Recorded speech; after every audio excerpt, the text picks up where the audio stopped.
महत्वपूर्ण समाचार प्राप्त થઈ રહ્યા છે। અટારી બોર્ડરથી રીટ્રીટ સેરેમનીના દ્રશ્યો પણ તમને દર્શાવીશું।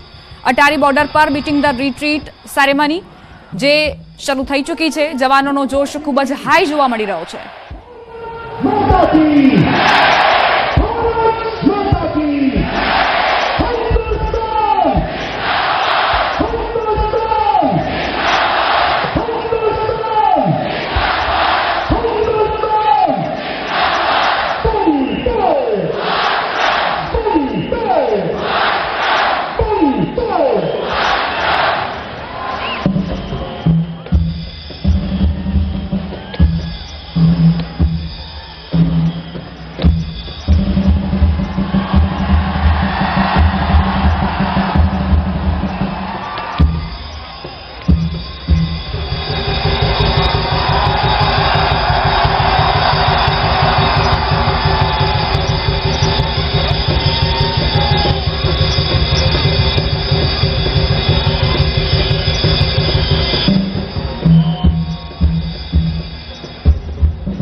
नीचे वाला खोलो नीचे वाला जल्दी।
સમાચારોમાં આગળ વધીએ. વલસાડમાં રંગે ચંગે 76માં પ્રજાસત્તાક પર્વની ઉજવણી કરવામાં આવી.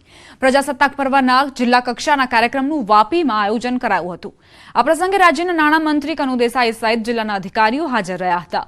કાર્યક્રમમાં કનુ દેસાઈએ તિરંગો ફરકાવી પરેડની સલામી ઝીલી. રાષ્ટ્રીય પર્વની ઉજવણીમાં સુરક્ષા જવાનોએ શાનદાર પરેડ યોજી હતી, તો બાળકોએ વિવિધ કૃતિઓ રજૂ કરી. આપણા દેશના 76માં પ્રજાસત્તાક દિનની ઉજવણી જિલ્લા કક્ષાની આજે વલસાડ જિલ્લાના વાપી ખાતે કરવામાં આવી. આમાં જિલ્લા વહીવટીતંત્ર, અહીંના ધારાસભ્ય શ્રી ધવલભાઈ પટેલ, ધારાસભ્ય ભરતભાઈ પટેલ, જિલ્લા કલેક્ટર શ્રી, ડીડીઓ શ્રી, જિલ્લા અધિક્ષક શ્રી અને મોટી સંખ્યામાં આગેવાનોએ ભાગ લીધો. નડિયાદ મહાનગરપાલિકા બન્યા બાદ પ્રથમ વખત મ્યુનિસિપલ કમિશનર દ્વારા ધ્વજવંદન કરાયું. શહેરને વિકાસ તરફ લઈ જવા કમિશનર અને ધારાસભ્ય પંકજ દેસાઈએ કટિબદ્ધતા દર્શાવી. મહાનગરપાલિકા કચેરીના કેમ્પસમાં વૃક્ષારોપણ કરવામાં આવ્યું. આ પ્રસંગે ડેપ્યુટી કમિશનર, પંચાયતી રાજ સમિતિના અધ્યક્ષ અને નડિયાદના ધારાસભ્ય પંકજ દેસાઈ સહિત સ્થાનિક આગેવાનો અને મહાનગરપાલિકાના કર્મચારીઓ હાજર રહ્યા હતા. ધારાસભ્યે જણાવ્યું કે મુખ્યમંત્રી દ્વારા ચાલુ વર્ષે અંદાજે 200 કરોડના અલગ અલગ નવા પ્રોજેક્ટ તથા અંદાજે 118 કરોડના જૂના પ્રોજેક્ટ મંજૂર કરવામાં આવ્યા છે.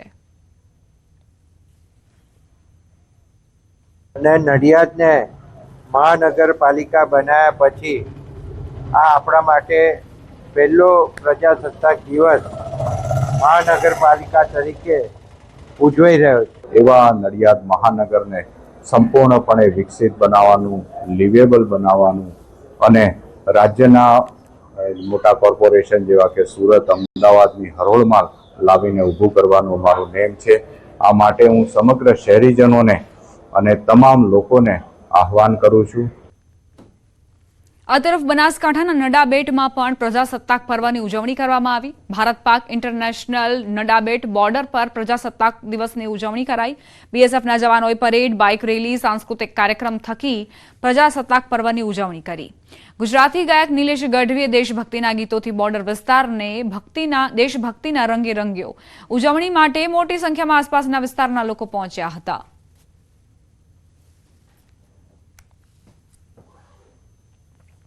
બોલિવૂડ એક્ટર આમિર ખાન હાલ ગુજરાતમાં છે. ત્યારે વડોદરાના ડભોઈના સુપ્રસિદ્ધ યાત્રાધામ કરનાળી ખાતે તેમણે રાત્રિ રોકાણ કર્યું. ત્યારબાદ આજે વહેલી સવારે સ્ટેચ્યુ ઓફ યુનિટી ખાતે ધ્વજવંદન કાર્યક્રમમાં હાજરી આપી. સ્ટેચ્યુ ઓફ યુનિટીના પરિસરમાં સરદાર સરોવર નર્મદા નિગમ લિમિટેડના ચેરમેન અને ડાયરેક્ટર મુકેશ પુરીના હસ્તે ધ્વજવંદન કરવામાં આવ્યું. અભિનેતા આમિર ખાને પણ રાષ્ટ્રધ્વજને સલામી આપી.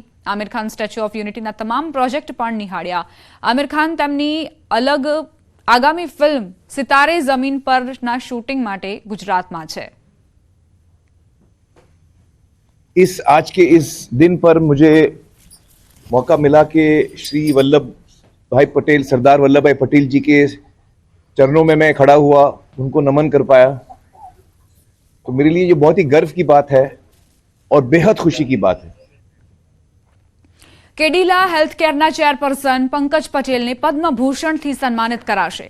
પંકજ પટેલને વેપાર અને ઉદ્યોગ ક્ષેત્રે તેમના મહત્વપૂર્ણ યોગદાન માટે પદ્મભૂષણથી નવાજવામાં આવ્યા છે. ત્યારે તેમણે આ સન્માન મળવા બદલ ભારત સરકારનો આભાર વ્યક્ત કર્યો. પંકજ પટેલે મેડિકલ ક્ષેત્ર સાથે સંકળાયેલા લોકોને આ સન્માન સમર્પિત કર્યું હતું. આવનારા સમયમાં પણ મેડિકલ ક્ષેત્ર અને મેડિકલ ટેકનોલોજીમાં આગળ વધવા માટેના પ્રયાસ હંમેશા રહેશે. I am extremely grateful for this recognition. I dedicate this to all Indian pharmacists, scientists and researchers who have made India self-reliant in health science and are co-creating a future that India will lead with innovation, advancement in medtech and digital technology for betterment in terms of patient care and healthcare at large. ભારતીય કથક નૃત્યાંગના અને choreographer Kumudini લાખિયાનું Bharat સરકાર પદ્મ વિભૂષણથી સન્માન કરશે. કલા ક્ષેત્રે અમૂલ્ય યોગદાન માટે કુમુદિની લાખિયાને પદ્મ વિભૂષણથી સન્માનિત કરાશે. પદ્મ પુરસ્કારની જાહેરાત થતાં જ તેમના પરિવારમાં ખુશી છવાઈ. કુમુદિની બેનની તબિયત નાદુરસ્ત હોવાથી તેમના વતી પરિવારજનોએ આભાર વ્યક્ત કર્યો. કુમુદિની બેનના જમાઈએ કહ્યું કે આ ખુશી અને ગર્વની ક્ષણ છે. તેમની સંસ્થા મારફતે અનેક ઉત્તમ કલાકારો સામે આવ્યા છે અને આવતા રહેશે. उनके कदम institute of centre of dance से उनसे इतने इतने बहुत बड़े बड़े कलाकार आ रहे हैं और आएंगे भी। और उनका स्वास्थ्य सही नहीं है इसीलिए वो बात नहीं कर सकती, लेकिन उनकी तरफ से मैं पूरी मीडिया, गवर्नमेंट ऑफ इंडिया और जो भी हमारे शुभचिंतक है जो फ़ोन कर रहे हैं उनको मैं शुक्रिया करना चाहता हूँ।